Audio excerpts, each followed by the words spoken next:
O herói desta história é um mestre na arte do disfarce. Para algumas pessoas, ele apareceu em formato de cunha. Para outras, como um cone. Mas independentemente da forma que assumiu, ele sempre foi o número 1.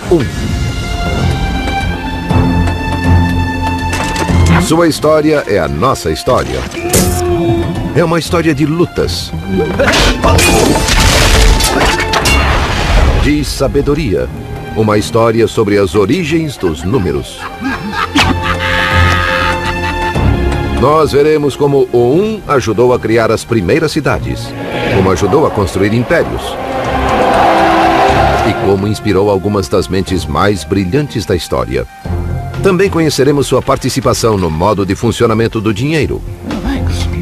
Por fim, veremos como o 1 se associou ao 0 para dominar o mundo em que vivemos hoje. O mundo digital que funciona com 1s e 0s.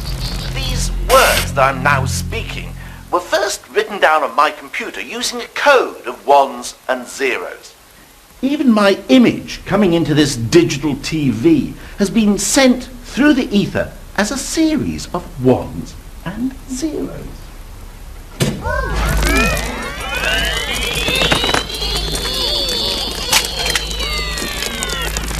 So how did these two digits come to dominate our world? They didn't always. In fact, for most of human history, 0 simply didn't exist.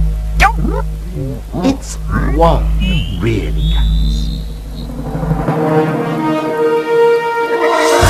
A história do número 1. Então, de onde veio o 1?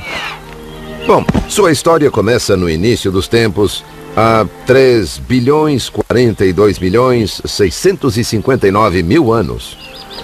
Desde o dia em que o primeiro 1 se libertou da sopa primordial e alcançou terra firme e seca.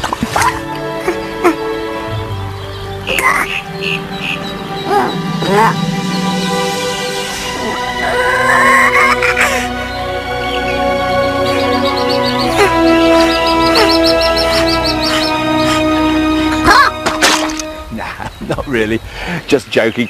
In fact, the origins of 1 are shrouded in mystery.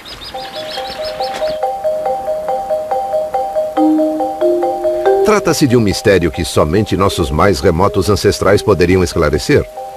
A certa altura, um deles deve ter sido o primeiro ser humano a utilizar o 1 para fazer uma contagem. Mas quando? Ever since man could make marks on bones, he's been, well, making marks on bones. But what about the fellow who scratched marks like this 150,000 years ago? Is it possible that he could have been counting? Could these scratches represent a series of 1s? Well, the experts tell us that, giving due weight to the scientific and archaeological evidence, they haven't a clue. O que eles já sabem ao certo é que o 1 é muito mais novo do que nós. It's not until quite recently, a mere 20,000 years ago, that we get the first really solid evidence that 1 existed and that someone was using it for counting. O nascimento do número 1. É claro que ele não era assim quando surgiu. Na época, 1 era apenas um risco em um osso. Neste osso, ele é conhecido como o osso Shengo. It was found quite recently in the Congo. And look, you can see these scratches. We know that each represents a 1. How can we be so certain? Well, someone must have been counting, because there are 60 scratches along this edge of the bone and another 60 along this edge. And on the back, they're in equally numbered groups. And you can't do that without counting. O osso Shengo pode ter marcado um momento crucial para a humanidade. Os zoólogos nos dizem que outros mamíferos conseguem contar até 3 ou 4, mas não vão além disso.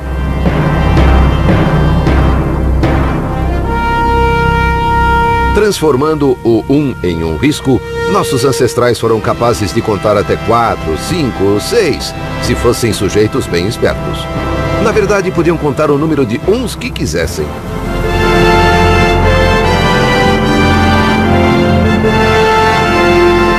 And that is what gave us the edge over the lions and the tigers. From now on, counting knew no limits. One was growing up into a big boy.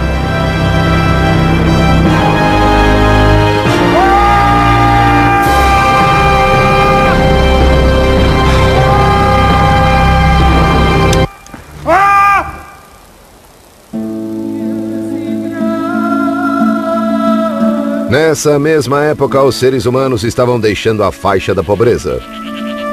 E esse fato mudaria para sempre a história do 1. Eles pararam de viver em cavernas e começaram a construir seus próprios refúgios, as casas.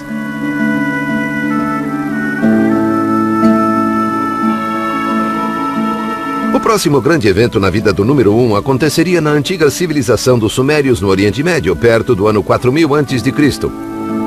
Aí está. Around this time, the people of Sumer decided to give one his independence.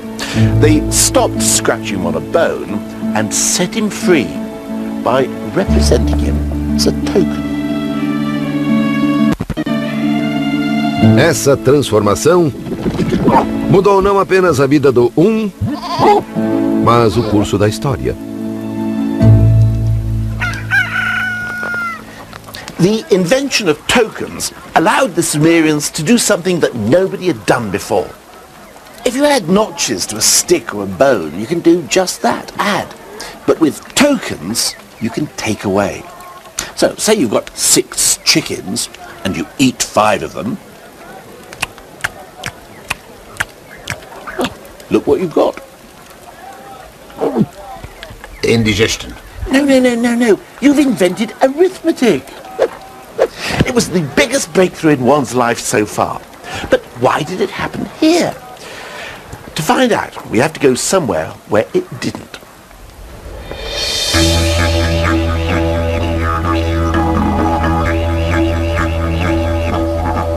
Conheça os Walfres do interior da Austrália.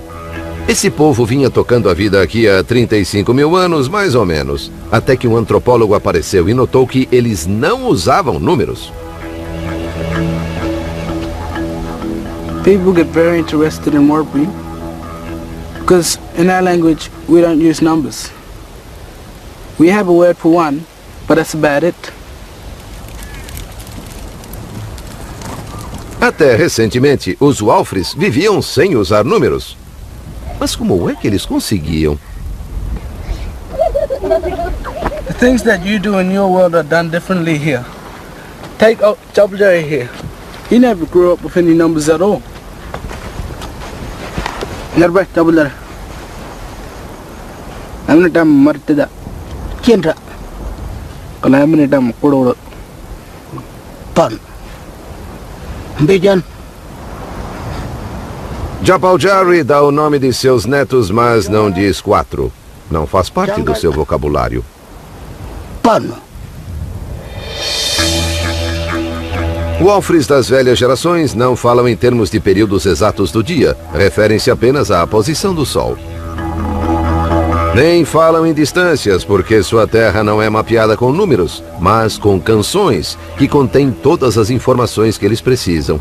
Esses cantos tradicionais, profundamente enraizados em sua cultura, são fonte de imenso orgulho nacional.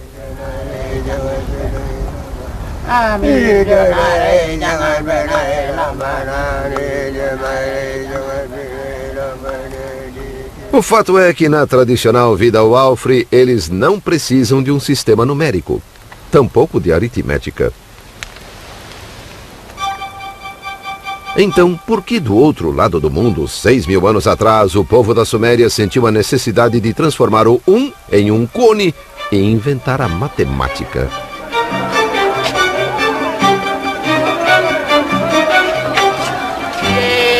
What was so different about life in the Middle East? I mean, why were people here so keen to get into maths, of all things? Maybe it was because there were so many people living in the same place. Diferentemente dos Walfres, os sumérios viviam em cidades e cidades precisam de organização. Os grãos tinham de ser estocados e distribuídos, e para descobrir quanto cada pessoa devia receber, a aritmética era essencial. Foi por isso que os sumérios transformaram o 1 em peças na forma de cone. Essas peças tornaram possível a aritmética exigida para mensurar riquezas, calcular ganhos e perdas e, o mais importante, coletar impostos. Podemos culpar a vida nas cidades pela invenção da matemática.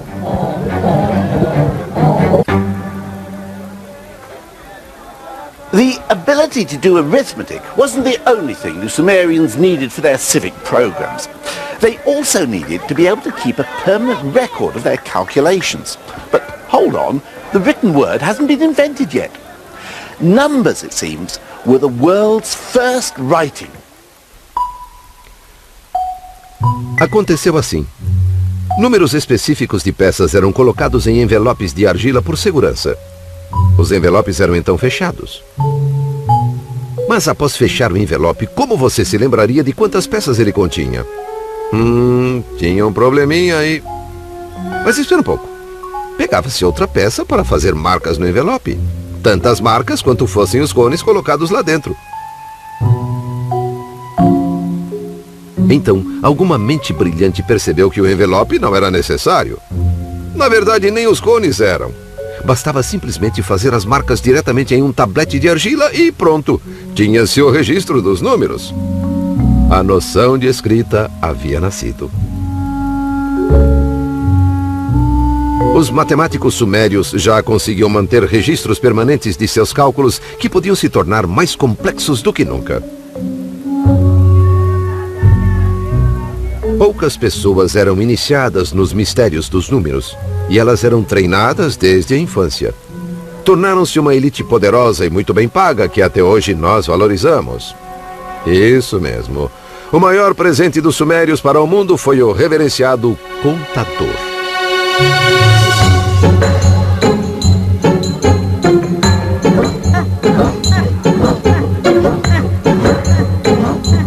O número 1 foi disciplinado e organizado como jamais fora.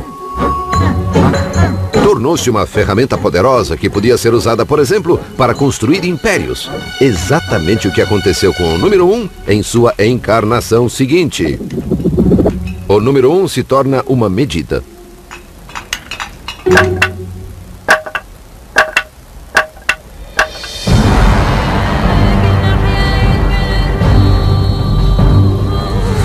Egito, 3.000 anos antes de Cristo.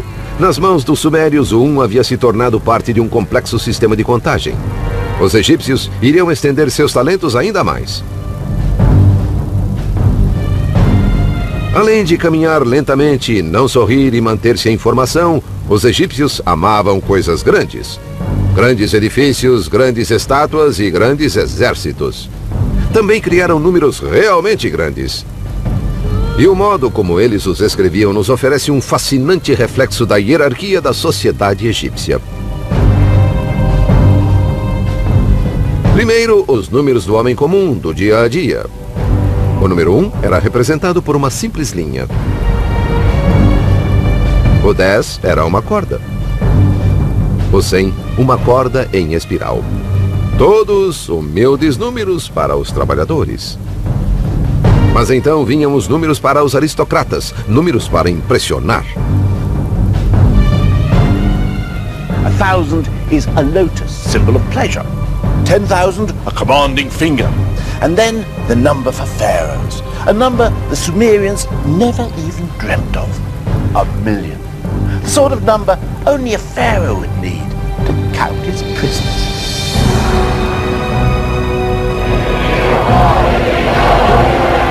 Era o primeiro 1.000.000 da história. E o símbolo que eles usaram foi o de um prisioneiro implorando perdão. Ou será um contador implorando para não ter de contar mais prisioneiros? De qualquer modo, o número 1 nunca esteve tão ocupado. But one had another job the Egyptians wanted it to do. Perhaps the most important job of all. Eles precisavam que o número 1 ajudasse no canteiro de obras. Os egípcios eram construtores entusiasmados e davam muito valor à beleza. Mas é impossível criar belos edifícios sem medir com precisão. E não dá para medir com precisão sem saber qual é a sua unidade. Ou seja, o que você quer dizer quando se refere ao 1. Para resolver esse problema, os egípcios fariam algo que ninguém fizera antes. Definiriam sua própria versão do número 1. Ela se baseou no comprimento do braço de um homem, do ombro à ponta dos dedos mais a largura de sua mão.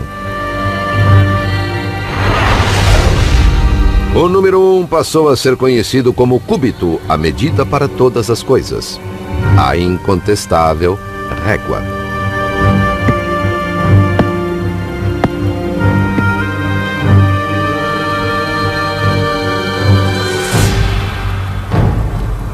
Estes uns oficiais, os cúbitos mestres de tão importantes, eram guardados com todo o cuidado nos templos. Faziam-se cópias deles que eram então distribuídas para que em todo o império, em qualquer projeto em construção, todos soubessem o que se queria dizer com 1.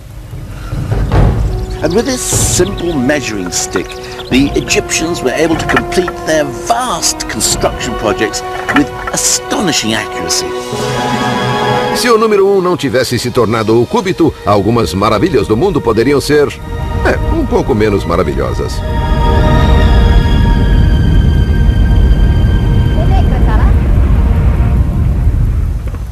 By transforming 1 from counting things to measuring things, the ancient Egyptians hadn't just opened up a whole new world of bespoke tailoring and fitted carpets. They had made 1 the measure of all things. 1 had become the ruler. But its destiny was even more special. 1 was about to become the essence of the universe.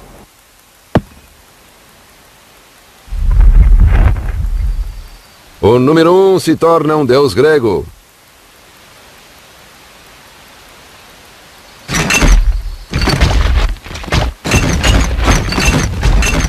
It all began about 2,500 years ago in ancient Greece, or modern Greece as it then was, because of a chap by the name of Pythagoras.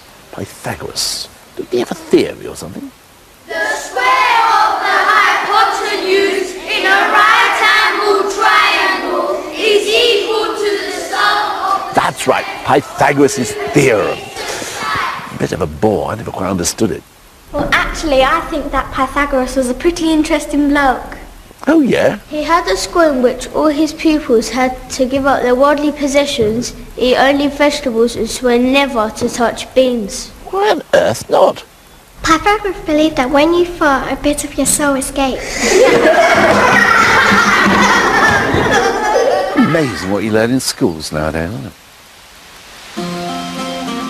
É verdade que Pitágoras tinha lá suas maluquices. Ele estudou no Egito, no Oriente Médio, e quando voltou para casa formou sua escola vegetariana de matemática. Lá dedicou-se a explorar as maravilhas e mistérios contidos nos números. Pythagoras was the first man to come up with the idea of odd and even numbers, and he gave them sexes. 1 was male, 2 was female, and so on. Ele também gostava muito de números inteiros, coleções de uns. Percebeu que certos números inteiros assumiam formatos agradáveis. O 3 formava um triângulo, o 4 um quadrado, 1 mais 2 mais 3 mais 4 criavam o 10, que formava um triângulo mágico. Pitágoras também estava convencido de que o 1 acabaria ajudando a explicar uma das principais dúvidas filosóficas da época. The Greek philosophers were forever trying to find out the one thing that everything is made of. One philosopher said everything's made of fire, another air, another water. Pythagoras said that everything was made of numbers, including music. To find out what Pythagoras meant, I've come to the Waterbury Garden Centre in Oxfordshire. Oh, thank you very much. All I need now is a mathematician. Oh, I'm a mathematician. Oh, what a bit of luck. But if you want to find out about Pythagoras, music and maths, we're going to need some pots of rather different sizes. Good Lord. Perfect. Pythagoras wanted to understand why certain combinations of notes sounded so beautiful and harmonious. So if we play a pot, we get a note, la. But if I combine it with the note of this pot, la, it's rather a bad combination. Let's listen to them together. Oh, yes, that doesn't work at all, does it? But if I play this pot here, la, la, that's a beautiful combination. Let's hear them together. But why is it such a beautiful combination? And the answer is mathematics. The relationship between the weights of these pots is in a perfect 1-to-2 relationship. And it's that combination of whole numbers which makes this such a nice sound. As opposed to the first pot, it's a sort of a 1 to 1.264, not a nice whole number relationship, which is causing the bad sound. So Pythagoras is saying that the harmonies are combinations of whole numbers. That's right. Numbers that are collections of ones. Pythagoras realised that these whole numbers are really why things sound so beautiful, and it excited him so much he realised that really mathematics was the base of everything, that it would explain musical harmony and the cosmos, and this is why he coined the phrase the music of the spheres. So, shall we? Oh, I don't see why not, yes.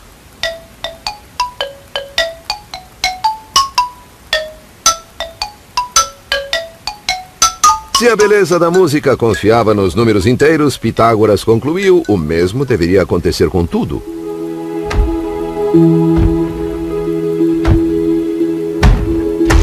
E como os números inteiros são coleções de uns, o 1 devia ser a matéria essencial de que o universo é construído.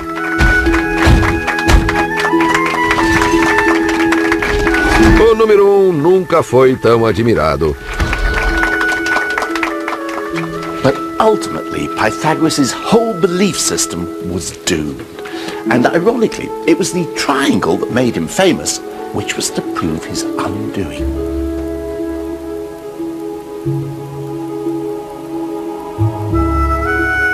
Se o número 1 estava no centro de tudo, também deveria estar na essência de todos os triângulos, até mesmo do triângulo retângulo com dois lados iguais. O problema é que ele não está. Pitágoras seguiu tentando fazer os três lados contarem com um número exato de unidades, mas não podia ser feito. When one of his disciples tried to point this out, the others drowned him. Pythagoras' whole belief system that the world was made up of units was a lie.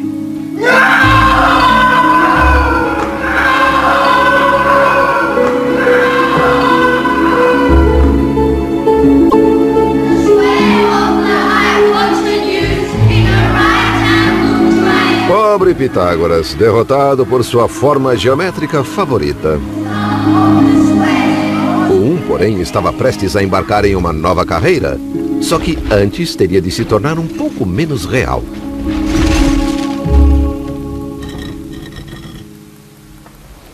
Like everyone else before him, Pythagoras couldn't conceive of numbers unless they represented actual things. 1 was not a 1 unless it stood for one chair, or one step, or one television presenter.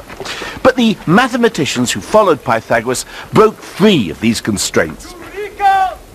Yep, Archimedes, famous today as the world's first streaker, but in fact the greatest mathematician of ancient times. Arquimedes adorava os jogos com números. E levou a matemática ao reino do inimaginável, porque nesses jogos ele permitia que os números fizessem coisas impossíveis, que descobrissem, por exemplo, quantos grãos de areia seriam necessários para encher o universo. E apesar de alguns desses jogos matemáticos parecerem inúteis, eles algumas vezes deram resultados práticos de que nos beneficiamos até hoje. For example, he was obsessed with what would happen if you took a sphere and turned it into a cylinder. What would be the difference in area covered? Well, personally, I don't give a fig. But for Archimedes, it was the proudest moment of his life when he finally succeeded in working out the formula. And although it was a piece of pure mathematical bravado, it did actually prove to be amazingly useful in the end. Because thanks to Archimedes, later mapmakers could take the globe and turn it into a flat map. O número 1 já não era mais a essência do universo, mas estava ajudando a criar uma era dourada para a matemática teórica.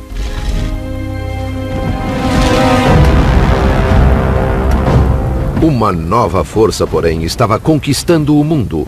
E o 1 estava prestes a ser dominado por um povo com uma obsessão bem diferente.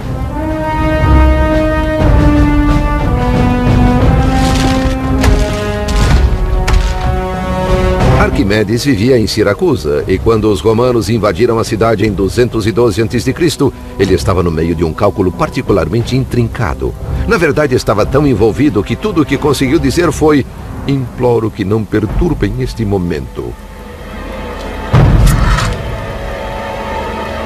Talvez não tenha sido uma atitude sábia. It was the end of theoretical mathematics in the classical world. The Romans weren't interested in airy-fairy abstractions like how to calculate the weight of all the goats who ever lived. They were interested in power. Gostando ou não, o número 1 agora era um servo de Roma. Precisou deixar para trás o mundo da matemática abstrata e passar a lidar com preocupações mais práticas. O número 1 vai para o exército. Ele se tornou a espinha dorsal do mundo romano, enquanto os romanos o usavam para impor uma rígida organização numérica em seu exército. Havia 10 homens por seção. E 10 seções com 10 homens eram chamadas de uma centúria. 2 centuries were called a manipulus, which means literally a handful, which I imagine 200 Roman soldiers probably were. Até as punições eram pensadas em termos numéricos. Se a legião sofresse uma derrota humilhante, toda ela seria dizimada, no sentido da palavra decimar em latim.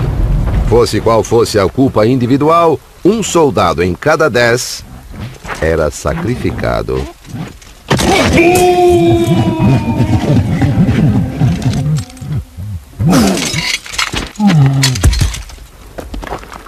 The great aim of the Roman world was to keep things ticking over. Theoretical mathematics just wasn't them. Mark you, I'm not surprised. I mean, the Roman numerals don't exactly make it easy, do they? I mean, look at them. They're just an elaboration of the old notches on a bone. The only sophistication being new symbols as the numbers get more unwieldy. V for 5, X for 10, C for 100, up to their symbol for 1,000,000. But it's still just a simple counting system. Fine for writing inscriptions on tombs, but not much cop for the complications of theoretical maths. Well, you try writing 1 billion like that. In modern numerals, it takes me about 8 seconds. I tried it. In Roman numerals, it would take something like 16 minutes. Não é surpresa, então, que os algarismos romanos sequer fossem usados para calcular. Qualquer cálculo tinha de ser feito em uma tábua de contar, uma versão primitiva do ábaco.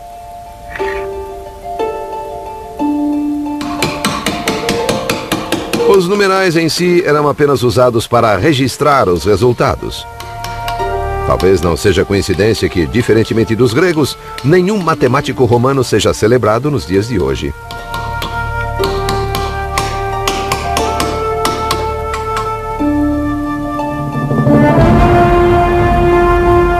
Enquanto o poder de Roma se espalhava, o mesmo acontecia com seu sistema numérico. Ao longo dos 500 anos seguintes, toda a Europa, da Espanha à Turquia, caiu sob o controle romano. E mesmo quando o Império começou a ruir, seus numerais continuaram em pé. Mas apesar de o sistema romano parecer indestrutível, ele não era. Seu nêmesis veio do Oriente, para ser mais preciso, da Índia, no ano 500 depois de Cristo. Ou mais ou menos isso.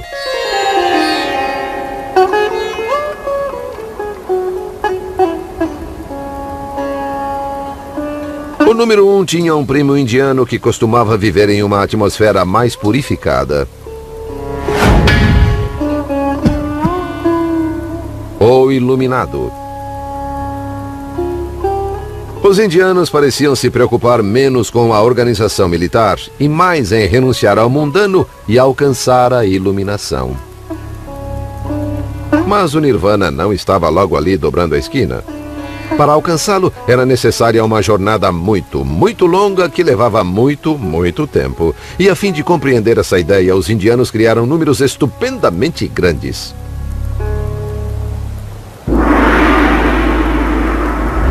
Take a raju, for example.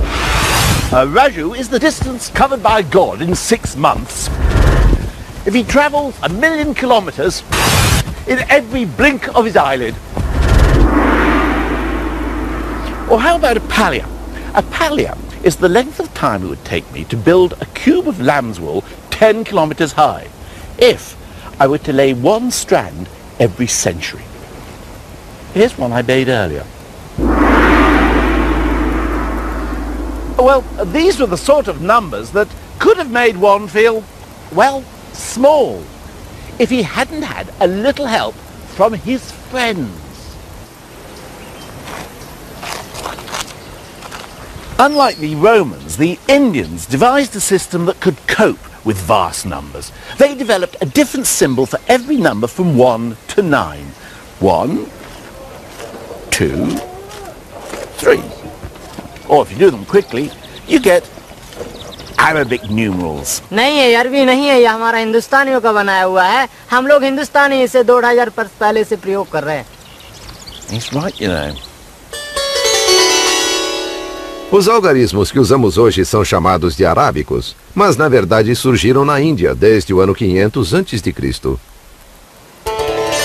But then, around 1500 years ago, or a little longer if you're watching a repeat of this program, someone came up with a stupendous, incredible, extraordinary idea. The biggest revolution in numbers since the Sumerians invented maths. A creation that would change the world. They invented an entirely new number. E ele está aqui. Dentro deste pequeno templo de 1100 anos, em Gwalior, norte da Índia, podemos encontrar esse novo número. E após uma viagem de 6.500 quilômetros, finalmente vou conseguir vê-lo.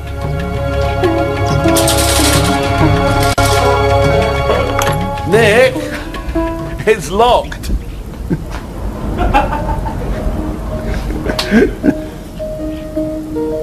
Então, nós esperamos. E enquanto esperávamos, eu me perguntei, como é que este novo número não foi inventado antes? É um número muito simples, que leva só um instante para dizer e ainda menos para escrever. Ah, here he is. Mas quando foi inventado, transformou a vida do número 1 de uma forma que acabaria por modificar o mundo todo.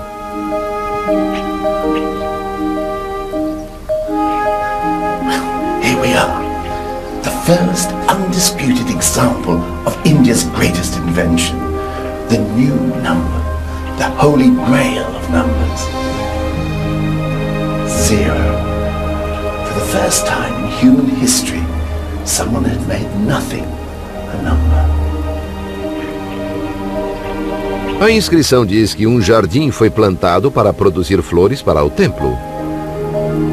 E a fim de garantir que haveria flores suficientes, o jardim deveria ter a medida de 187 por 270 astas, cerca de 8 hectares. Well, while the Romans were using numbers to record their conquests and count dead bodies, these people were using them to make sure they had adequate supplies for their flower arrangements. Well, you might say, what's all the fuss about? I mean, what's so wonderful about inventing a symbol that means nothing? I mean, if somebody asks me how much I've got in my hand, I can just say, well, I haven't got anything in my hand. I don't need a 0 to do that. Bom, o 0 por si só não seria nada, é óbvio. Mas quando você reúne o 0 e o 1, a mágica começa a acontecer.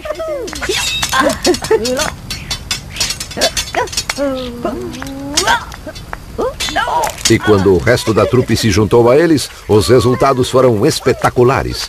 Com apenas 10 dígitos, os indianos podiam fazer números infinitamente grandes ou infinitamente pequenos.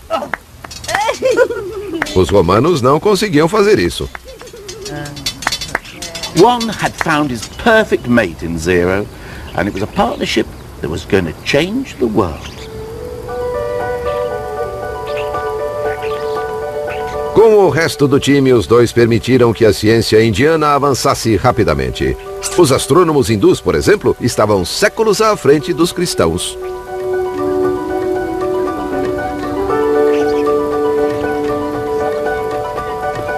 Indian scientists worked out that the Earth spins on its axis and that it moves round the sun.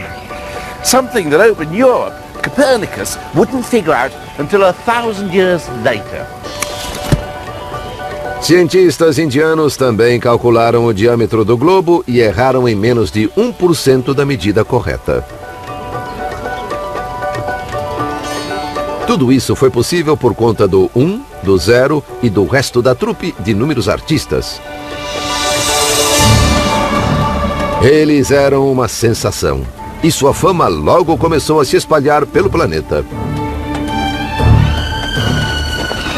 Um conflito com os algarismos romanos estava fadado a acontecer cedo ou tarde, mas por algum tempo, o número 1, o 0 e seus amigos vagaram pelos desertos da Arábia para chegar a uma das sociedades mais sofisticadas da época, onde hoje fica o Iraque. Bagdá, ano 762. Mate sua velocidade, não seu camelo. Quando o Islã tinha pouco mais de 100 anos de idade, Bagdá era controlada pelo grande califa Al-Mansur. O califa queria que seu povo vivesse segundo o Alcorão, então mandou que tribunais e juízes aplicassem as leis do profeta.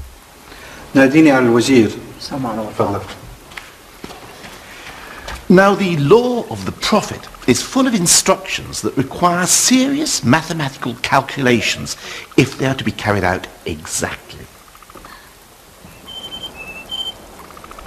For example, unlike Christianity, the Quran insists that women share in any inheritance. The book says there is a share for men and a share for women, each share depending on the number of other relatives and their relation to the deceased.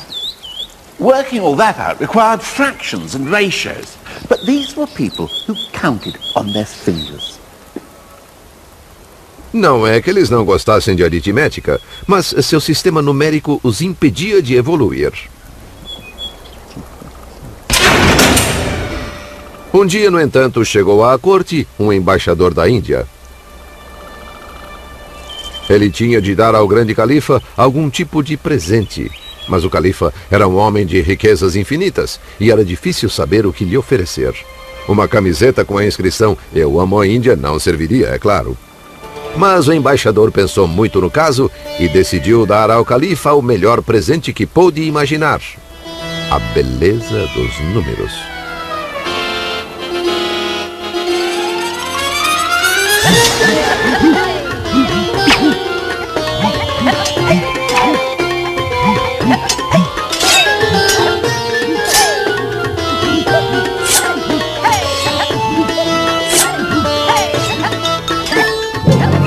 Na verdade, não sabemos exatamente como os algarismos indianos passaram a ser adotados no mundo islâmico, mas a história do embaixador é a minha favorita.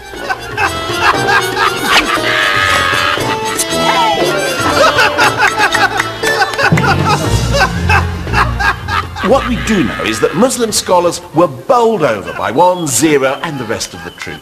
And the most famous of these scholars was a man by the name of Al-Khwarizmi. Al-Khwarizmi. Al-Khwarizmi. Khwarizmi? Al-Khwarizmi. Al-Khwarizmi.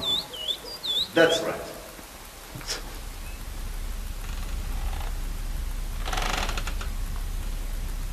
Al-Khwarizmi e seus colegas ensinaram aos numerais artistas uma série de truques novinhos em folha.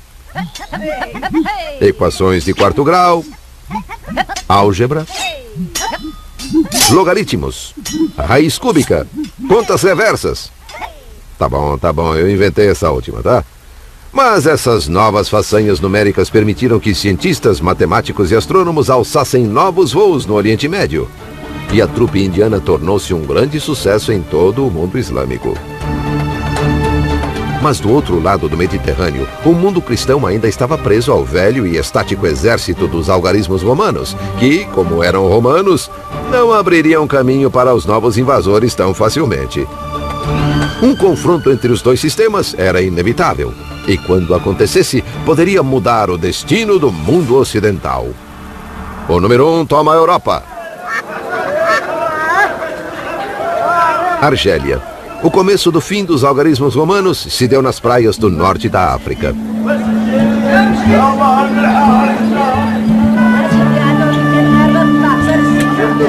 Comerciantes muçulmanos logo adotaram o 1, o 0 e companhia em seus negócios. Ao final do século XII, os numerais indianos já eram usados correntemente. E foi no movimentado porto de Bejaia que o jovem filho de um diplomata italiano que trabalhava na Argélia assistiu pela primeira vez àquele incrível espetáculo dos números.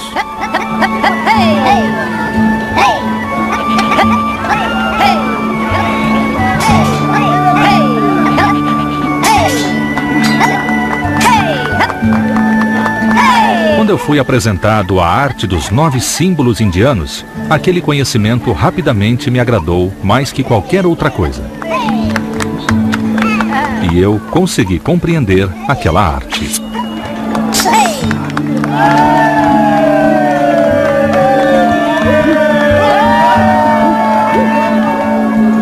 Esse jovem era conhecido como Fibonacci e ficou tão encantado com os numerais indianos que, quando cresceu, decidiu levá-los para casa. Em 1202, Fibonacci escreveu um livro sobre cálculos chamado... o Livro dos Cálculos.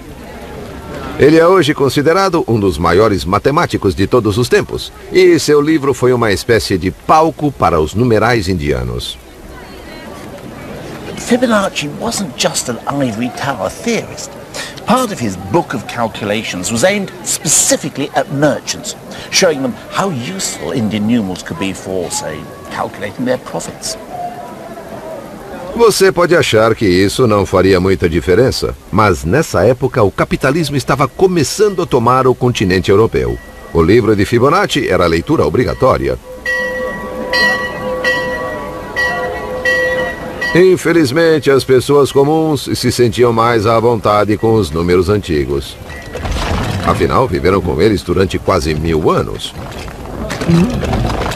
Os antigos algarismos romanos não iriam dar vida fácil para os novatos indianos.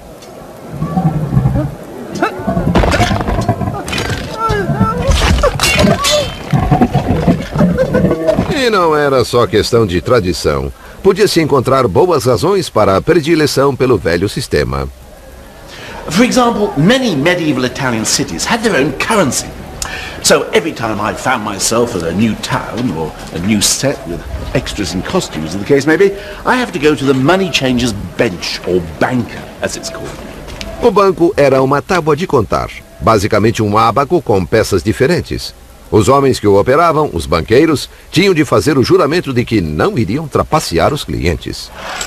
Mind you, if the magistrates find he is cheating me, they'll come and break his bench. His banker will be rupta, which is the word for broken. And he'll be declared bankerupta, which is where we get the word bankrupt from. Hi. Now, these things, how much can I get for those in whatever place this is?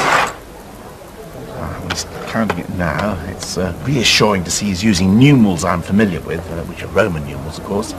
And he's using this abacus, so at least I can see what he's doing. And I get that much. Oh, right, fine. Well, thanks a lot. Nice doing business with you.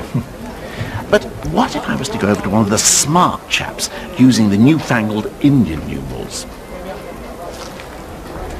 Hi. Now, how much would you give me for that?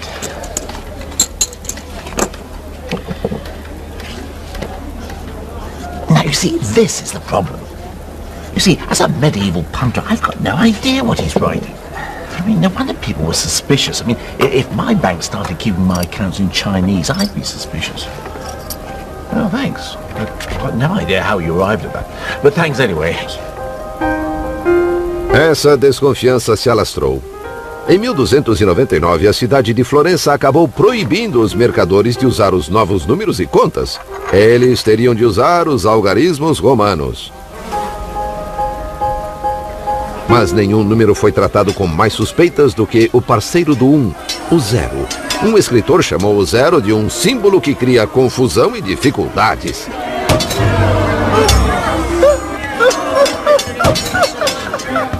Zero was called cipher, and it was regarded with such suspicion that word became our word for secret code, a cipher.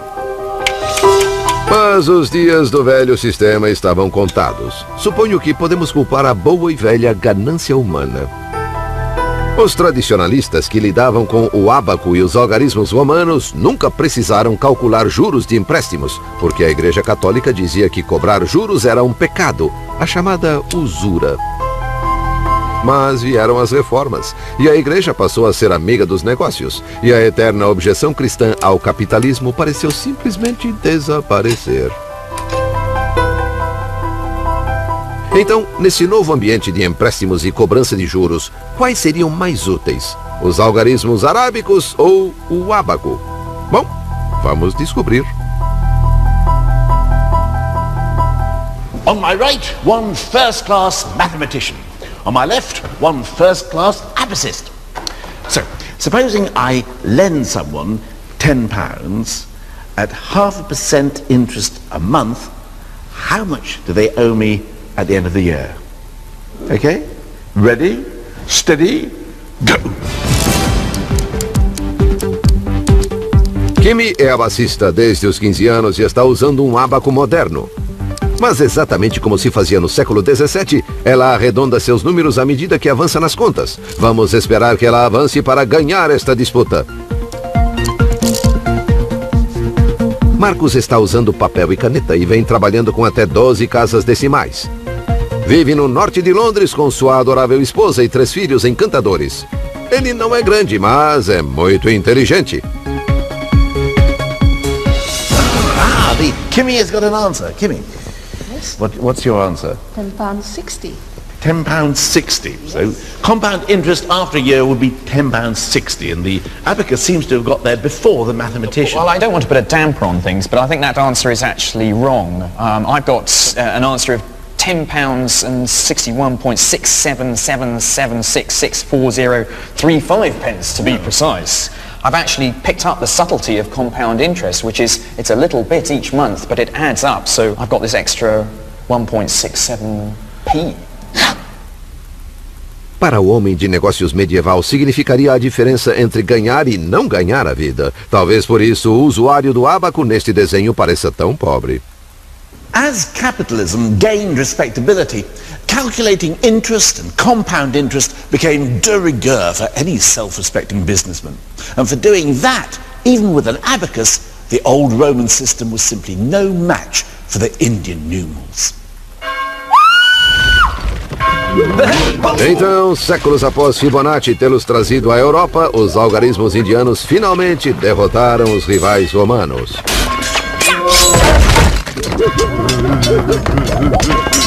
Eles eram rápidos e versáteis, e com o 1 e o 0 à frente mostraram-se melhores no trabalho em equipe.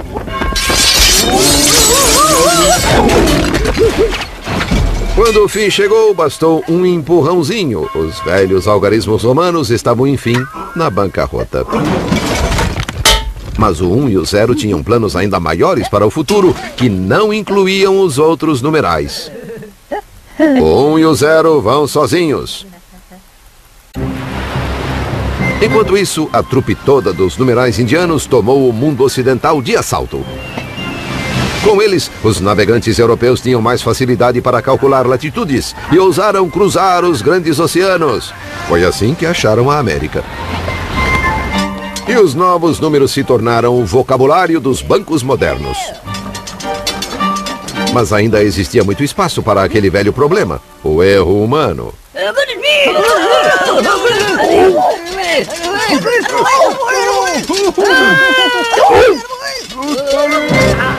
Colombo pensou ter chegado ao Japão, quando na verdade chegara às Índias Ocidentais a meio mundo de distância. Ele cometeu um erro. Acontece com os humanos. Mas o homem estava decidido a mudar isso. Tudo ocorreu por volta do ano de 1600... dá no mesmo.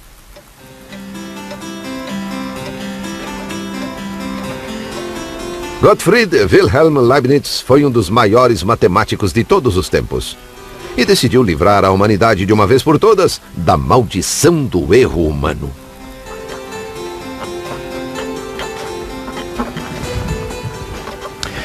In trying to do this, Leibniz invented something that still affects us every day of our lives.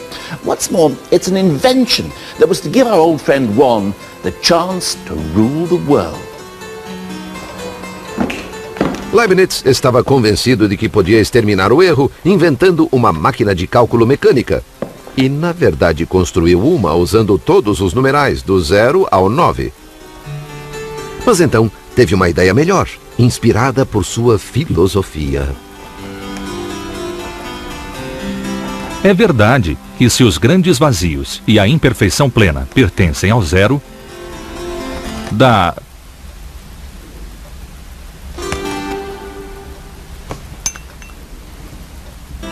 Da mesma forma, o Espírito de Deus e sua luz pertencem ao Todo-Poderoso, número 1.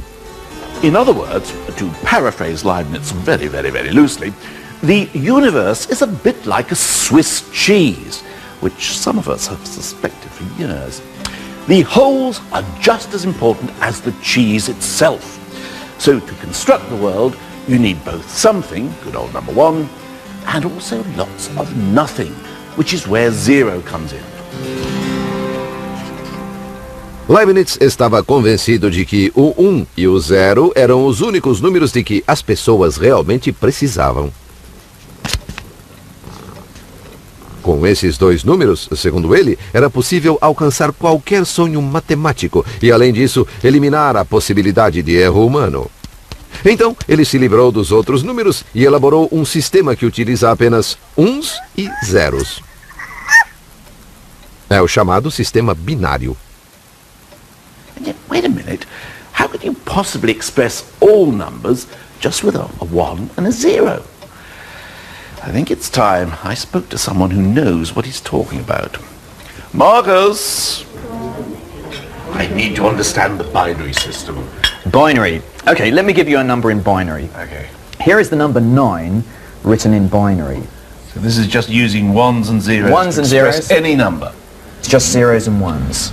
So that's 9 in binary. Well, it looks like 1001 to me. That's because you're obsessed with your 10 fingers and you like to keep track of things in tens. Well, this one keeps track of how many ones, the second column of how many tens there are, next how many hundreds, and one lot of 1000s. But in binary, things work rather differently. In binary, what the columns keep track of is how many ones, how many twos, how many fours, and how many 8s there are. Here we have an egg. We're only allowed to represent these numbers using zeros and ones. Yeah. Okay, so we're only allowed either to put an egg in or not have an egg. An egg in is 1. An egg represents 1. So let me show you what 9 is in binary. One lot of 8, so I have an egg in the fourth column. It's a 1. Yeah, that's one lot of 8 in the fourth column. And 9 is 8 plus 1, so I need a 1 in the ones column. So in binary, the number 9 is one lot of 8, no 4s, no 2s, and 1 1. Incrível! Mas e os outros números?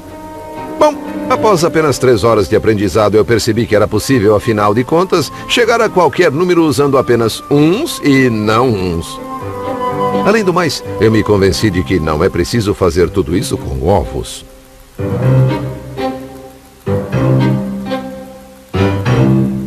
It's a sort of mechanical system. It's very mechanical to add the ones and zeros, and that's why it's perfect for a machine. And a machine doesn't really care too much about how big the numbers get. It can keep track of very long numbers, whilst we're not very good at doing that. What it's interested in is a very efficient way of adding numbers. That's why machines love to put numbers into binary. E Leibniz projetou exatamente essa máquina de binário. Mas ela usava bolas de metais que caíam em buracos em vez de ovos em xícaras. De agora em diante, erros seriam uma coisa do passado, e a era digital parecia estar pronta para assolar o planeta. Infelizmente, ele nunca construiu a máquina.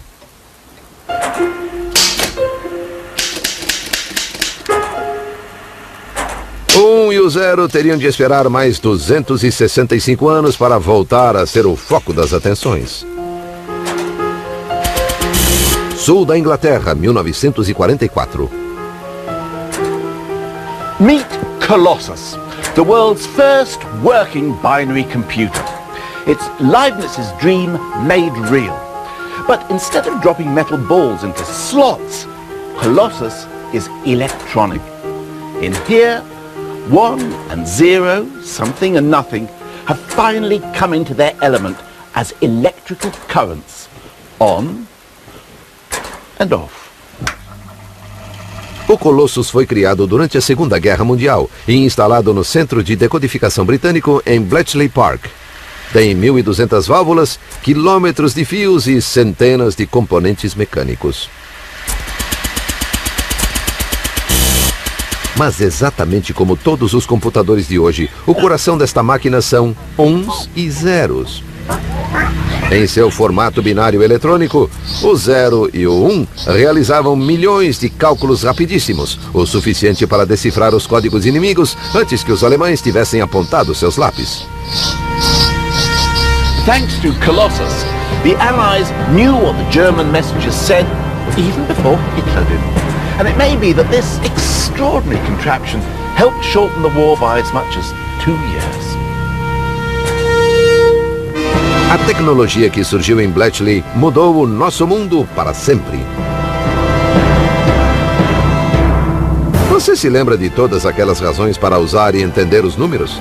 Fazer cálculos astronômicos, lidar com medidas, fazer a divisão de propriedades? Computadores podem fazer isso. Descobrir percentagens, taxas de câmbio, juros compostos, todos os cálculos que preocuparam e às vezes deixaram perplexas as grandes mentes da antiguidade. Just leave it to the computers, and we can all simply be happy ignoramuses, not even knowing whether the answer's right or wrong. And that's got to be a good thing, isn't it?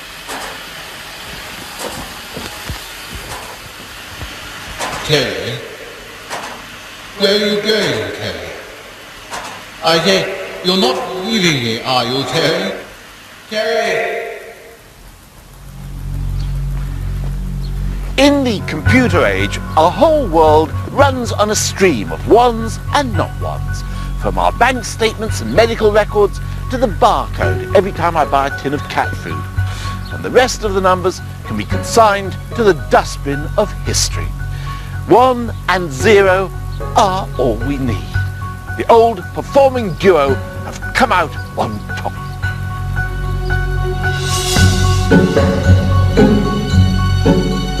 Let's just hope we can control the little blighters.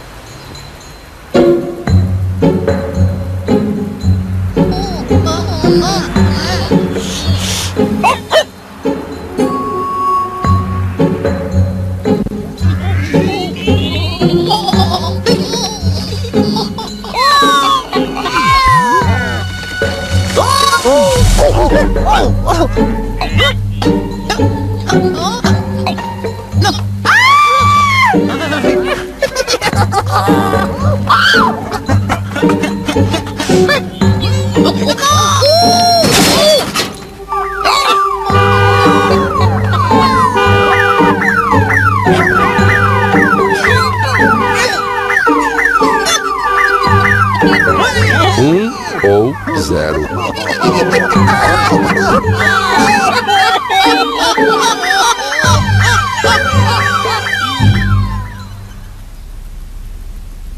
Well, I thought I was rather good, didn't you? I thought you were marvelous. Sublime. I wish they kept my And the astronomy food seat. was just terrible. Anyone.